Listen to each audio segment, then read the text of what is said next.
Hi எல்லோரும் எப்படி இருக்கீங்க? நம்ம இன்றைக்கி குழந்தைங்கள்லேருந்து பெரியவங்க வரையும் சாப்பிட வேண்டிய ராகி மாவு வச்சு ஒரு அருமையான சூப் 5 நிமிஷத்தில் செய்ய போகிறோம். செய்கிறது ரொம்ப ரொம்ப சிம்பிள் தான். இது பெண்களுக்கு வந்தீங்கன்னா கண்டிப்பாக ராகி அதிகமாக உணவில் சேர்த்துக்கணும். ஸோ அதுக்கு இந்த மாதிரி ஹெல்த்தியாக கொஞ்சம் வெஜிடபிள்ஸ் போட்டு ட்ரை பண்ணி பார்த்தீங்கன்னா சாப்பிட்றதுக்கும் நல்லா டேஸ்ட்டாக இருக்கும், உடம்புக்கும் ரொம்ப ரொம்ப நல்லது. இப்போ இந்த ராகி சூப் செய்கிறதுக்கு ஒரு டேபிள் ஸ்பூன் அளவுக்கு ராகி மாவு எடுத்துகிட்டு அதோட 1/4 கப் அளவு தண்ணி சேர்த்து கொஞ்சம் கொஞ்சமாக சேர்த்து இந்த மாதிரி தண்ணியாக கலக்கி எடுத்து வச்சுக்கோங்க. இப்போ நான் வெஜிடபிள்ஸ் பார்த்தீங்கன்னா வெங்காயம், குடமிளகா, அதுக்கப்புறம் கேரட் சேர்த்துருக்கேன். உங்களுக்கு வேறு எந்த வெஜிடபிள்ஸ் பிடிக்குமோ அதை கூட நீங்கள் ஆட் பண்ணிக்கலாம். அதை நல்லா இந்த மாதிரி பொடி பொடியாக சாப் பண்ணிக்கோங்க. நான் வந்து சாப்பரில் வச்சு நல்லா பொடி பொடியாக நறுக்கிறேன். உங்களுக்கு முடிஞ்சால் கையில் கூட நல்லா பொடியாக நறுக்கிட்டிங்கன்னா உங்களுக்கு வந்து சூப்லேருந்து குழந்தைங்க சாப்பிடும் போதும் சரி, நம்ம பெரியவங்க சாப்பிடும் போதும் அதை எடுத்து வெளியே தூக்கி போடாத அளவுக்கு சூப்பில் நல்லா ஃபைனாக பொடி பண்ணி போட்டோன்னா சாப்பிட்றதுக்கு குடிக்கிறதுக்கு நம்மளுக்கு ஈஸியாக இருக்கும். இப்போது இதை வந்து நான் இந்த மாதிரி நல்லா ஃபைனாக சாப் பண்ணி எடுத்துக்கிட்டேன். இப்போ இந்த மாதிரி பொடி பொடியாக சாப் பண்ணோம்னா நம்மளுக்கு வதக்கிறதுக்கும் ஈஸியாக இருக்கும், சாப்பிட்றதுக்கும் ஈஸியாக இருக்கும். இப்போது இதை அப்படியே எடுத்து வச்சுட்டு அடுப்பை பற்ற வச்சுட்டு அதில் ஒரு கடாய் வச்சுட்டு அதில் நம்மளுக்கு ஃபஸ்ட்டு ஒரு 1/4 டீஸ்பூன் அளவுக்கு நெய் சேர்த்துக்குவோம். நெய்யில் வந்து வெஜிடபிளை வதக்கணுன்னா டேஸ்ட் வந்து நல்லா ரிச்சாக இருக்கும், அதனால தான் நெய் சேர்த்துறேன். உங்களுக்கு நெய் வேணான்னா நீங்கள் ஏதாவது ஆயில் கூட சும்மா 1/4 டீஸ்பூன் அளவுக்கு சேர்த்துனா போதும் அந்த வாசத்துக்காக. இப்போது இந்த நெய்யிலேயே இதை வந்து ஒரு 2 நிமிஷம் நல்லா மீடியம் ஹை ஃப்ளேமில் வச்சு வதக்கிக்குவோம். இப்போ காய்களை நம்ம இந்த மாதிரி பொடி பொடியாக நறுக்கியிருக்கிறதுனால காய் போட்டிருக்கிறதே தெரியாது, குழந்தைங்களும் விரும்பி சாப்பிடுவாங்க.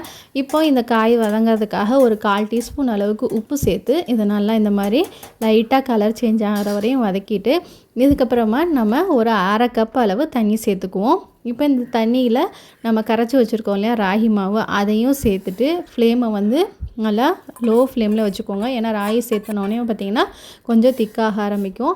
இப்போ இந்த மாதிரி லோ ஃப்ளேமில் வச்சு நல்லா கிளறிக்கிட்டே இருங்க.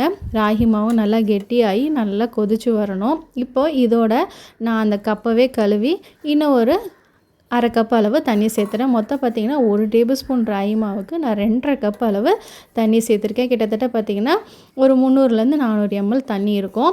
இப்போது இது எல்லாத்தையும் நல்லா மீடியம் ஃப்ளேமில் வச்சு நல்லா கொதிக்க விடுங்க. இப்போ வந்து கட்டி இல்லாமல் நல்லா கிளறிக்கிட்டே இருக்கணும். அவ்வளோதான், கொதிச்சிருச்சு. இப்போது நான் வந்து கொஞ்சம் அந்த சிக்கன் சூப் மாதிரி டேஸ்ட் வரணும் அப்படிங்கிறதுக்காக சிக்கன் மசாலா இருக்கும் இல்லையா, நம்ம கடையில் கிடைக்கிற மசாலா, அந்த மசாலாவை வந்து ஒரு 1/4 டீஸ்பூன் அளவுக்கு டேஸ்ட்டுக்காக சேர்த்துருக்கேன். இது வேணும்னா சேர்த்துக்கோங்க, இல்லாட்டி இந்த பவுடரை ஸ்கிப் பண்ணிக்கோங்க, அவ்வளோதான். இப்போ மறுபடியும் ஒரு 2 நிமிஷம் மீடியம் ஃப்ளேமில் கொதிக்க வச்சுட்டு இதை நம்ம அப்படியே இறக்கிற வேண்டியதுதான், அவ்வளோதான். நம்மளுக்கு சூப்பரான அருமையான வெஜிடபிள் ராகி சூப் ரெடி ஆயிடுச்சு. பார்க்குறதுக்கும் சூப்பராக இருக்கும், சாப்பிட்றதுக்கு எம்மியாக இருக்கும்.